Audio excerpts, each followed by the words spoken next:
Hello po, good afternoon po. Ngayon po ay papunta po sa simbahan dahil magsisimba po kami, Sunday po kami. Welcome po sa mini vlog ko po ngayong araw na to, Sunday.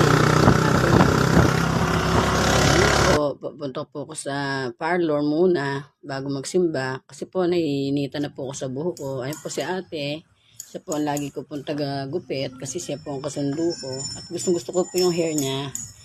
Kaya, ayun po, sa kanya po ako nagpapagupit.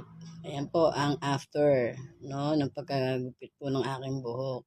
So, ito po, nagpunta po ako dito sa Mr. DIY na sila. At naghahanap po ako ng babara ng, ng fried chicken.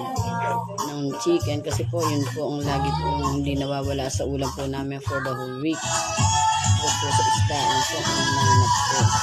Hinahanap ko po yung malaking yan. Yan po ang gusto ko po kasi malaki, malalaki.